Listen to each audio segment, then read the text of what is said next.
O eto pa, alisin ko yan. No? Ano ba to? Eto, kay... Natitira pa ho bang legal remedies like motion for Eto. Ano daw ang magiging solusyon pa ni Bato de la Rosa, mga kababayan? No? Tinatanong ni Igan. Good morning, Connie and Arnold. Nice to be back. Thank you po. Ano po kaasahan ng publiko ngayon pong denied, no? Itong request na TRO ni Senator Bato de la Rosa sa warrant para sa International Criminal Court. May mga natitira pa ho bang legal remedies like motion for reconsideration or buying time na lang po at doon din tayo sa huli. Yung madadala rin po siya sa The Hague.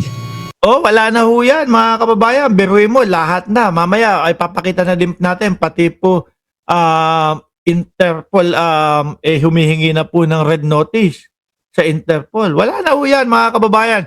Tapos, ang sabi pa 225,000. No? 225,000 ang ipoformation ng mga kapulisan. No? Wala na, buying time na lang yan. Pwede pa rin mag-file ng motion for reconsideration ng goal ni Senator Bato. But that will not impede the service of the warrant of arrest against Bato. So wala nang legal impediment para arrestuhin. Pwede na po siyang arrestuhin. Habang nag-file ng motion sila, yung local authorities natin, NBI, yung sino man, talaga pong dapat habulin na si Senator de la Rosa? Nako po, Ma'am Princess Paris, na-miss ko ho kayo. Napasyali ho ulit kayo dito sa ating channel. O, bebe mo talaga nga habulin na si Tobat? Tagal na po yun, kahit even before that, dapat inahabol na si Senator Bato. Even before that incident on the 13th. Okay. So dapat ginagawa na po yan. Noon pa. Base po doon sa... Monday pa. Ibig sabihin before that. Kasi are you saying, sir, na yung Sandali, sir, sandali lang. No, mabalik lang ako kay Jimmy Bondoc kasi ang pinagyayabang ni Jimmy Bondoc hinihintay daw ho nila na ma-serve personal yung warrant of arrest kay Bato de la Rosa. Yun po yung yun yung sitwasyon nila ni Ses Drilon mga kababayan Kaya po medyo miski ako si Ses Drilon matatawa ako sa mga isasagot sa akin ni Jimmy Bondoc. Pero mo sasabihin sa kanya, sasabihin kay Ses Drilon, minihintay po namin na personal na maihain yung warrant of arrest kay Bato de la Rosa. Totoo naman, tumatakbo Tumakbo nga di ba? Si Bato de la Rosa. He's running nga. O paano mo isa-serve? Di ba? Tsaka doon pa lang po sa umpisa, mga kababayan, isineserve na po at dalawang babae, mga boss chipa mo, sir, ang inilagay doon para mas kalmado, mga bossing, yung sitwasyon. Para kapag ka nagbasa ng Miranda rights, syempre mapapaisip si Tobats, ako mga babae to, alam nga namang makipagbuno ako o makipag-wrestling ako. Pero ang lumabas pa din, sa bunganga ni Bato de la Rosa, nakipag-wrestling daw ho siya, mga kababayan. Hindi ko alam kung saan nakipag-wrestling. Kaya daw po siya naging sugatan. Kitang-kita naman po doon sa CCTV na nadapa ho, mga bossing. Nakita niyo ho yung mga kasinungalingan nila? 9851 is enough para ho mahuli. Tapos biruin mo, sasabihin pa ni Boss Jimmy Bondoc, siya daw ang kumbaga pwede daw lawyer.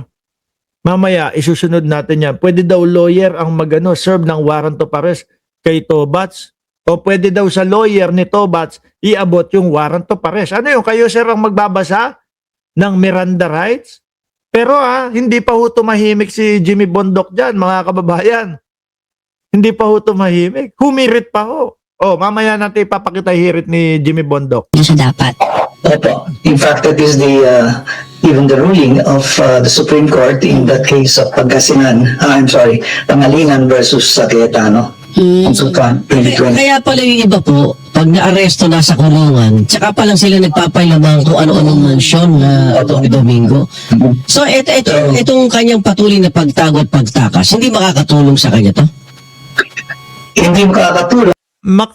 Hindi, dahil mas lahaba lang ang stress ni Bato Masakit lang ho sa ulo yan, mga kababayan At dapat bilang isang legislator siya, dapat pupunin niya ang kanyang katungkulan bilang legislator at the same time as a citizen of the Philippines, and he should abide by the rule of law. Okay. Yung kanya po abogado, hindi pwede imungkahi sa kliyente yun?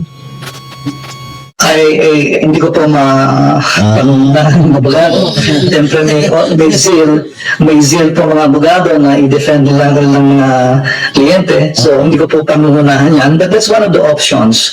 But kung titignan niyo po lahat at lahat nakasulat naman sa wall, dapat naman ibigay na niya ang katayuan ng Senator Bato. Yung sweldo, benepisyo niya bilang isang senador, hindi naman masisisyon dahil sa ganito. Ako, dapat tinatanggalan na yan. Talo ang mamamayang Pilipino dyan. Ngayon, alisin ko na ho sila, Clavio, mga kababayan. Rumekta tayo, duktong natin itong kay Jimmy Bondoc ho, mga bossing, no? Sabi ko nga ho sa inyo, nung pagkakasabi pa lang ni Jimmy Bondoc na pwede sa kanila ibigay o iabot yung warrant of arrest ni Bato de la Rosa, kung ako ho ang nasa sitwasyon yon, hindi ko na ho aanuhan yun. Hindi ko na sususugan ng sagot yon. Ano po? Hindi. Si Jimmy Bondoc, meron pang pahabol, mga kababayan.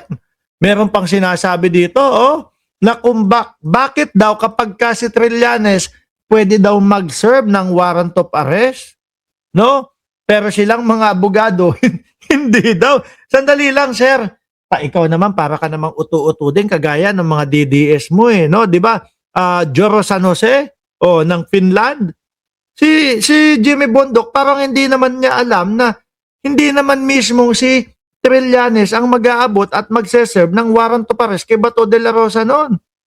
Kaya lang nando si Trillanes kasi nga personal na inimbita ni Bato de la Rosa si Trillanes. Yung sumisigaw siya ng kamon, Mr. Trillanes, Mikmadi. Paulit-ulit siya ng gano'n, di ba? Kung gusto mo, kapag ka nandyan ang warrant of arrest, sumama ka. Ikaw pa magpusa sa akin. Yun yung mga sinabi ni Bato de la Rosa. Pero hindi ibig sabihin na si Trillanes ang magseserve. No? Para naman tayo nagtatanga-tangahan dito, sir. Ano po? Bakit daw sila hindi pwede? Ikaw din, bahala ka, Jimmy Bondoc. Haba pa yan.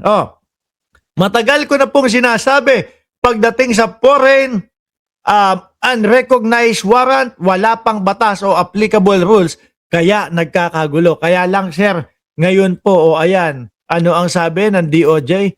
De-whoop na. Sabi ni Alberto de Quina, live ba to, idol? Live na live tayo. Ngayon, ano sabi, mga kababayan, ng DOJ, nasaan ba yun? Arestuhan na. Ito yata yun, abogado, DOJ, sandali lang ha.